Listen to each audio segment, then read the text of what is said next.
ராவணனை பத்தி நான் போட்ட வீடியோக்கு எக்கச்சக்கமான கமெண்ட். அதுல மிரட்டல், ராவணன் மேல ஒரு மோசமான குற்றச்சாட்டு, இப்படி பல வகை உண்டு. முதல் கமெண்ட் என்ன அப்படின்னா, நீ ராமரை பத்தி பேசிப்பாரு அப்படின்னு ஒரு மிரட்டல்.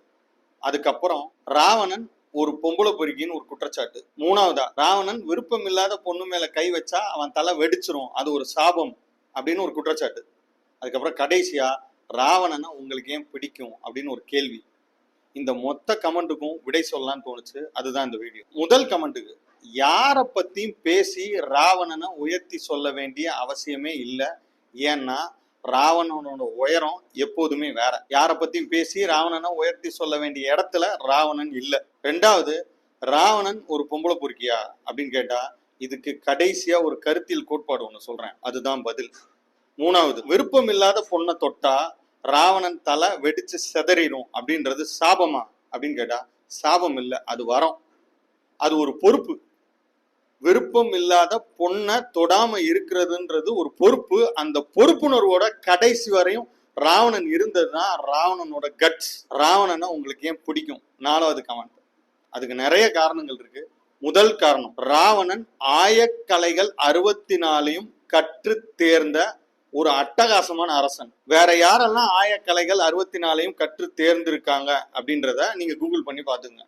இரண்டாவது, ராவணன் ஆக சிறந்த மருத்துவன். ராவணனோட மருத்துவ குறிப்புகள் அப்படின்னு கூகுள்ல போய் பார்த்தீங்கன்னா அதுவும் நிறைய வரும்.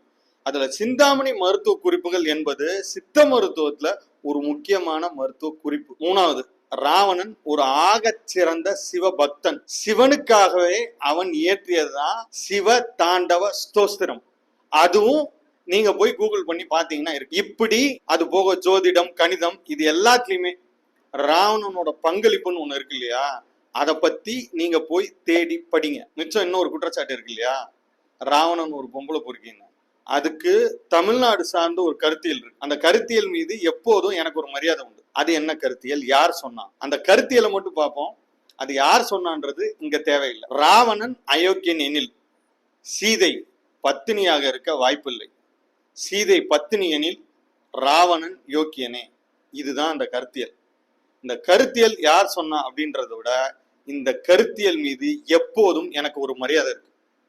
அந்த மரியாதை என்றைக்கும் குறையாது. அதனால்தான் நான் ராவணனோட ரசிகன். நன்றி.